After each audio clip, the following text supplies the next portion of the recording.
from your point of view, how did that transpire over the last 8 minutes where BYU eventually lost by 6? Well, it was kind of the perfect storm.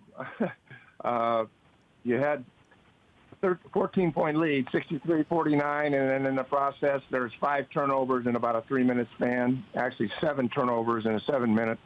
They settled for some quick threes.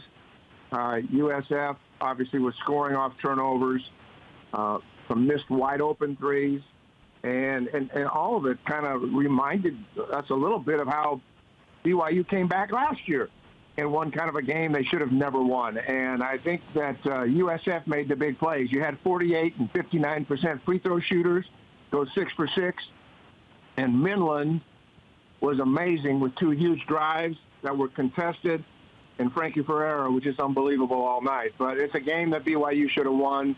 And all of those were mistakes that they made to kind of beat themselves. Obviously, you put teams in a position to win games late, they're going to do that. But they should have never been in a position to win that game. And they know that. The coaching staff knows that. And it's just difficult to deal with.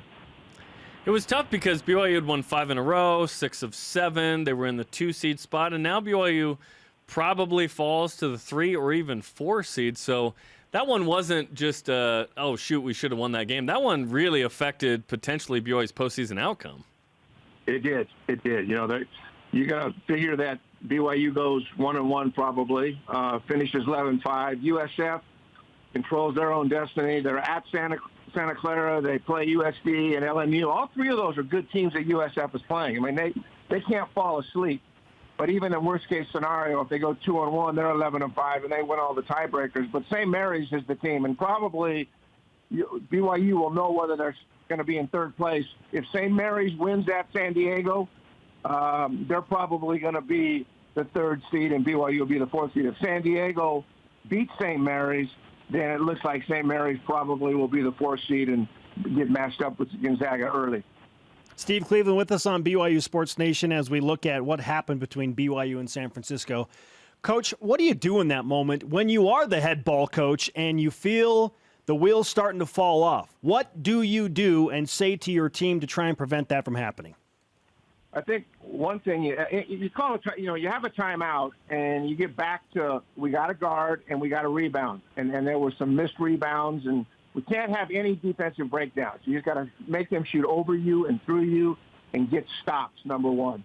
And then number 2, don't settle for jump shots, especially when they had a 4-point lead and they settled for a couple of quick threes that just didn't make sense, to be honest with you. And they can't do that. And so it's a matter of getting your best shot that you can get. You had a lead late, and but just some ill-advised quick shots and turnovers really led to their demise. But I think most of all, you're talking about the defensive end getting stops, and then again, like most games in conference play in February, these games are won in the half court, and it's taking care of the basketball. It's getting good shots, and they got to the free throw line. They missed a few free throws as well.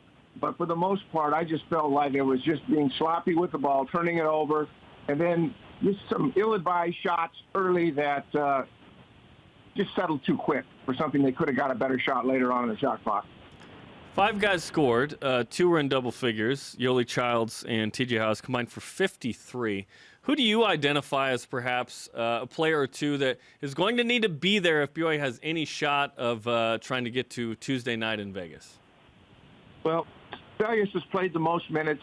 He's a guy that is, last time they played Gonzaga, he had 13 points. He's a guy that has gotten better. They've had him coming off the bench, and he seemed to have that role. But I think you have to have an expectation for a young man that's played as many minutes.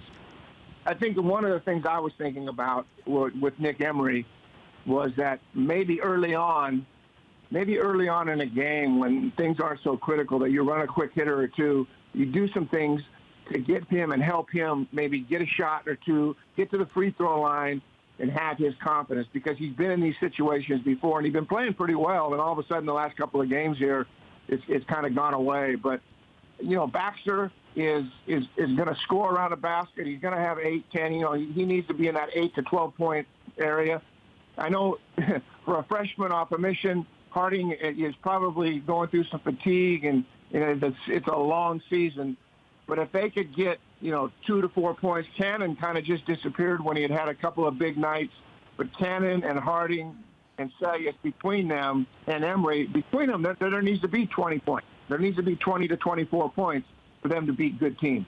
Steve Cleveland with us on BYU Sports Nation. Now let's turn the page to Gonzaga. And I know there are a few blue-goggled BYU fans out there saying, hey, technically if BYU beats Gonzaga tomorrow, then they would still only have 4 losses, and if they ended in a tiebreak with St. Mary's with the win over Gonzaga, then they'd be the 3 seed. Coach, what would it realistically take for BYU to win in Spokane against Gonzaga? Well, if you look at the 3 times that they've done it, they've been able to keep the game close up until the last 5 minutes, where all of a sudden a team that's ranked, a team that's expected, and everyone has talked about them winning this game and having a 91 or 92% chance of winning. So the key thing is to stay in the game. And anytime there's going to be an upset, and BYU's done this 3 times, for them to stay in the game and be within strike and get a minute, 4 or 5 minutes to go to the game, then they have a chance. What's the problem has been, there have been 3 teams that have played Gonzaga pretty tough. San Diego played them pretty tough at home. San Francisco played them pretty tough at home where the game was still on the line with 4 or 5 minutes. The same thing with LMU. But those were all road games where the team was playing at home. The Zags are really good. And I'll give you an interesting, 19 NBA teams were represented when Gonzaga was playing at the University of San Diego, which would tell you that more than one of these guys is going to probably play in the league. It's the best Gonzaga team ever. Anything can happen in college basketball, from foul trouble to injuries and circumstances. But if all things stay as they have been, Clark, Kuchermeus, Kispert, Norvell, Perkins, these are guys with a lot of experience. It's going to be a really difficult place for BYU to play. That doesn't mean you aren't preparing and that you're doing everything you can to win this game, especially when there is a history for BYU to go there. And Gonzaga is aware of that. That coaching staff's aware of it. I hope it's a competitive. I hope it is a game that in the last 4 or 5 minutes that BYU has a chance to win the game. But to do that, you're right. It's going to take more than 2 guys scoring, and it's going to take a whole team of guys diving on the floor for loose balls, blocking out, making free throws, and doing all the little things. So it's going to take a really, really special effort for BYU to go there and do something they've already done. But this is the best Gonzaga team they've ever had. Coach, always a pleasure, and I'm with you. Make it weird, make it uncomfortable for the home team, and BYU should play like a team that is expected to do nothing. Thanks for the time, man.